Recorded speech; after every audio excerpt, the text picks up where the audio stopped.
E aí, pessoal, hoje é dia de tipos de sujeito, um assunto super legal e importante porque cai muito na prova de vocês, tá? Então, quem precisa de fazer prova ou mesmo só gosta de português, dá uma olhada nessa aula que ela tá super legal. Antes de a gente começar a mexer com esses tipos de sujeito, ó, se inscreve logo no nosso canal e ativa o sininho para não perder nenhuma notificação. A gente está sempre colocando conteúdo novo e eu tenho certeza que está ficando muito caprichado, tá? Então, pega o material de vocês aí e vamos começar com tipos de sujeito.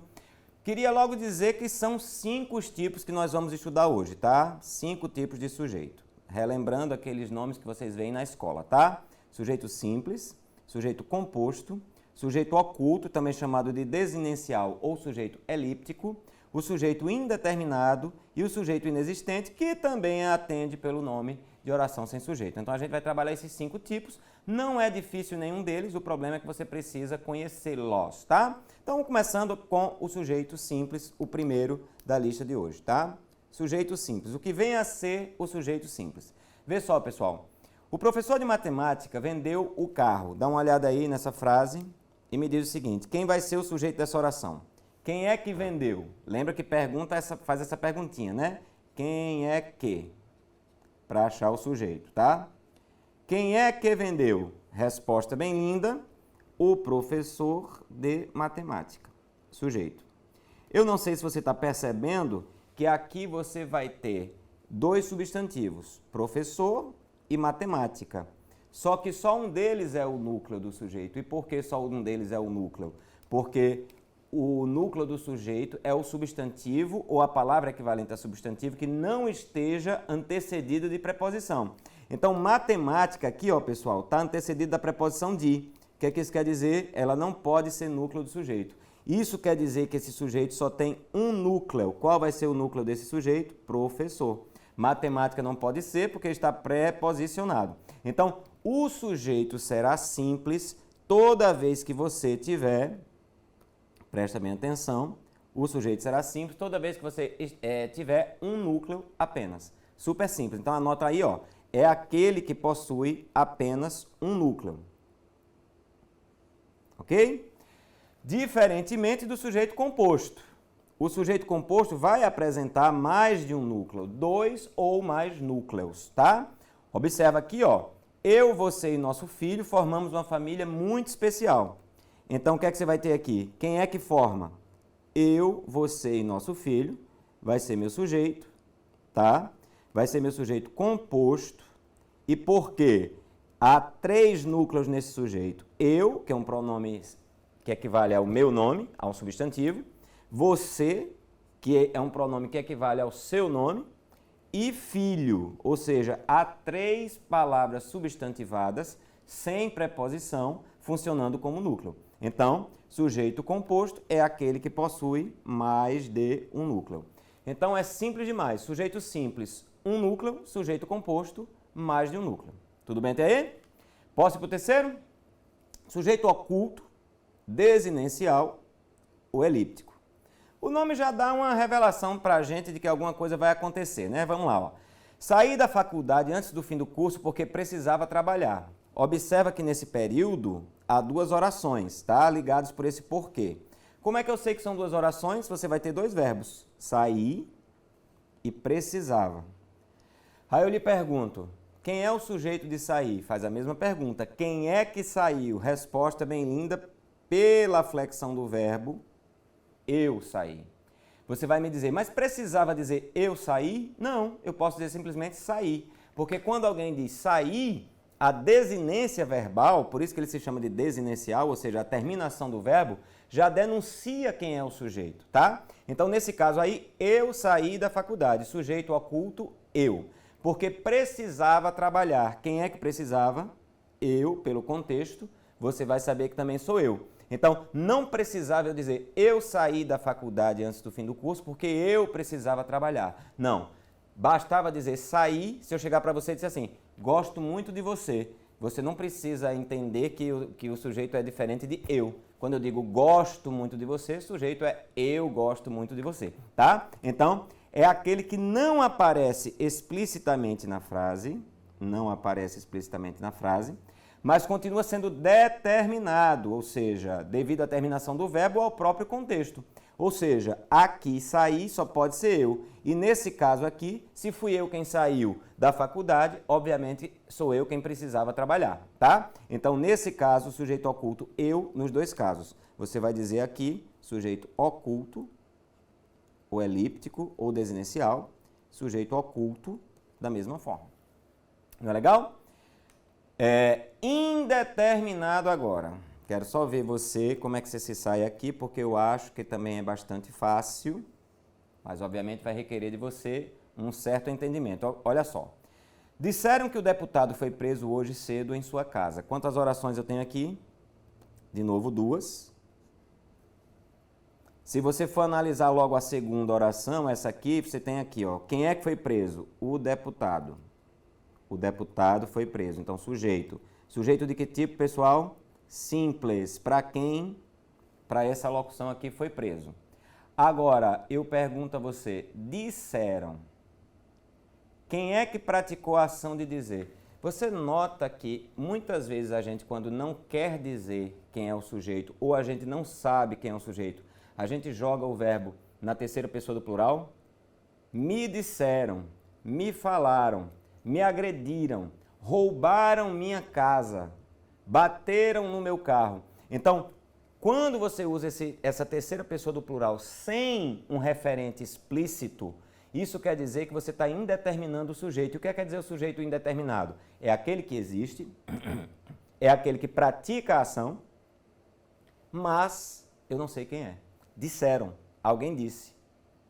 Ei, chamaram você lá fora. Chamaram. Eu não sei se foi homem, eu não sei se foi mulher, eu não sei se foi menino, eu não sei se foi velho, eu não sei se foi uma pessoa, eu não sei se foram várias. Alguém praticou a ação de chamar você lá fora. Da mesma forma que alguém praticou a ação de dizer. Então, o que é o sujeito indeterminado? É aquele que existe, mas não sabemos quem ele é. Tá? Existe, mas não sabemos quem ele é. O sujeito indeterminado pode vir de 3 maneiras. Essa aqui, com o verbo na terceira pessoa do plural, é apenas uma delas e talvez até a mais famosa. Então, coloca lá, a letra A, a primeira forma de indeterminar um sujeito. Com o verbo na terceira pessoa do plural, sem aparecer responsável por ele, de modo que não se saiba quem praticou a sua ação. Ou seja, esta oração aqui, disseram, tá? Esta oração aqui, disseram. Esta oração aqui, disseram. Você vai dizer assim, ó. Oração com sujeito indeterminado. Porque eu não sei quem é a pessoa que praticou essa ação de dizer. Então, anota que aí na terceira pessoa do plural, sem aparecer um responsável por ele na frase. Tudo bem? Vamos para a letra B? Olha essa frase. Acorda-se triste no inverno. Observa que nessa frase não está dizendo também qual é a pessoa que acorda triste. O verbo está na terceira pessoa do singular, acompanhado desse se. É um se que vai funcionar como índice de indeterminação do sujeito.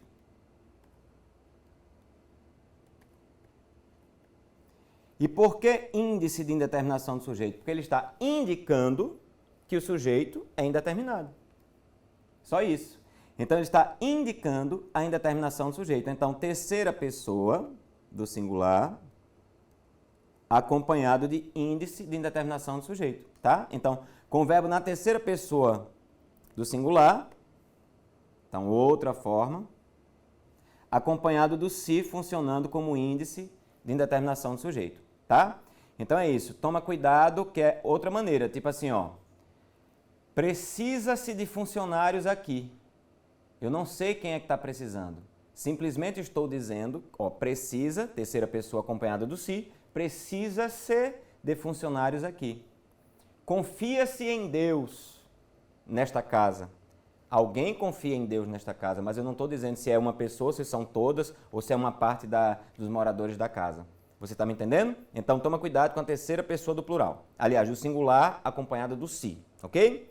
E uma terceira forma é essa aqui, ó. Agradar a todos os convidados é muito difícil. Observa que esse verbo aqui está no infinitivo. E essa frase não diz quem é que vai agradar a todos os convidados. Tá? Então, o que é que isso quer dizer? Verbo no infinitivo também, certo? Agradar, ou seja, verbo com sujeito indeterminado.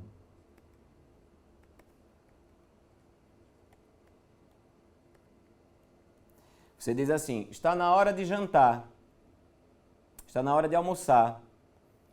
A frase não está dizendo quem é que vai almoçar. A frase não está dizendo quem é que vai jantar, ok? Então, verbo no infinitivo, ó, com verbo no infinitivo impessoal, isto é, aquele em que não se conhece quem é o responsável por ele, tá? Não se conhece quem é o responsável pelo sujeito. Então, é uma outra forma de deixar o sujeito indeterminado. Estou sendo claro? Vai anotando e botando os exemplos que eu estou colocando aí para você fazer um quadro, uma ficha, tá? Para não errar mais isso. E o quinto e último de hoje, sujeito inexistente, que eu falei também, que se chama oração sem sujeito, é a mesma coisa, tá? Na oração sem sujeito, os verbos são chamados de impessoais. Não sei se você sabia disso, tá? O que é isso que quer dizer? Verbo concorda com o sujeito. Se não tem sujeito, ele não concorda com ninguém. O verbo deve concordar com o sujeito. Ó, eu gosto, tu gostas, ele gosta, nós gostamos. Mas se não houver o sujeito, o verbo fica impessoal, sem poder concordar com ninguém. Então, nesse caso, quando ele for impessoal, ele só fica na terceira pessoa do singular. Combinado? Quais são os casos de verbo impessoal, ou seja, de oração sem sujeito? Tá aí. Ocorre nos seguintes casos. Primeiro caso, o mais clássico. Há boas aulas nesta universidade. Verbo haver no sentido de existir, tá? Anota aí. Com o verbo haver, no sentido de existir, acontecer, realizar-se ou fazer. Pessoal, você tem que memorizar isso aqui, porque às vezes o aluno esquece disso e fica querendo achar sujeito onde não existe. Por exemplo, ele faz a pergunta assim, o que é que há? O que é que há? Aí a resposta vem, boas aulas. Não, isso aqui não é sujeito. E por que não é sujeito? Porque o verbo haver está no sentido de existir. Existem boas aulas, acontecem boas aulas, realizam-se boas aulas, tá? Então, quando está nesse sentido, memoriza, não tem sujeito. Havia muitas pessoas na praia. Havia muitas pessoas na praia. Oração sem sujeito. Não vai dizer haviam muitas pessoas na praia. Por quê? Porque o verbo haver no sentido de existir não tem sujeito. E se não tem sujeito, só pode ficar em que pessoa esse verbo? Terceira pessoa do singular. Uma das coisas que mais cai na sua prova, tá? Verbo haver. Então toma cuidado, beleza? Letra B. Olha os verbos. Com os verbos ser, estar, fazer e ficar, indicando tempo, lugar ou fenômeno da natureza. Ser, estar, ficar e fazer, indicando tempo, lugar ou fenômeno da natureza. Então, ó, faz frio. Faz frio. Isso aqui é fenômeno. Então você não vai perguntar quem é que está fazendo frio. Ninguém faz frio, simplesmente faz frio. Nossa, hoje está fazendo frio. Ninguém está fazendo frio. Você não pode dizer, ei, João, você hoje está fazendo frio. Então não tem sujeito, tá? Daqui a São Paulo são 120 quilômetros. Estou com a tossezinha, desculpa. São 120 quilômetros, não tem sujeito, distância, tá? Indicando lugar. Agora, tem um detalhe. Quando o verbo ser vem junto de numeral, ele geralmente concorda com esse verbo, com esse numeral. Não tem sujeito, mas concorda com o numeral, beleza? Faz 2 meses, ó. Faz 2 meses, verbo fazer, indicando tempo. As pessoas aqui dizem, fazem 2 meses. Não, senhor, o verbo é impessoal, só terceira pessoa do singular, tá? Então, faz 2 meses vai ser uma oração sem sujeito, certo? Está muito quente nesta sala. O que é que você me diria? Fenômeno. Esquentar, esfriar. Ficou frio, verbo ficar, indicando fenômeno. Tudo oração sem sujeito. Então, quais são os verbos ser, estar, ficar e fazer, indicando tempo, lugar ou fenômeno da natureza? Tudo bem? Vai memorizando junto com o verbo haver. Tem mais 2 casos. Trovejou muito ontem na capital. Este verbo indica fenômeno, né? Fenômeno da natureza. Você tem que entender que fenômeno da natureza ninguém pratica, ele simplesmente ocorre. Quando chove, chove, quando venta, venta, quando neva, neva, quando troveja, troveja. Então ninguém troveja, ninguém venta. Eu não posso chegar para João e dizer, João, você choveu muito ontem. Não, simplesmente chove. Ninguém chove, só chove. Então, coloca aí, com todos os verbos que indicam fenômeno da natureza. Certo? Foi fenômeno natural, oração sem sujeito. E para terminar, com os verbos chegar, bastar e passar, acompanhado da preposição de. Ou seja, passa das 3 horas. Você não diz passam das 3 horas. Chega de briga. Não é que ninguém está chegando de briga. Não. Chega de briga. Para. Oração sem sujeito. Basta de mentiras. Entendeu? Ninguém está bastando. Simplesmente basta. Ok? Gostou da aula? Acho que foi uma revisão muito boa, né? E, de novo, ó, se inscreve no nosso canal e ativa o sininho, porque a gente vai estar sempre colocando coisa nova e eu tenho certeza que está ficando muito caprichado. Beijo e até a próxima aula. Tchau, tchau.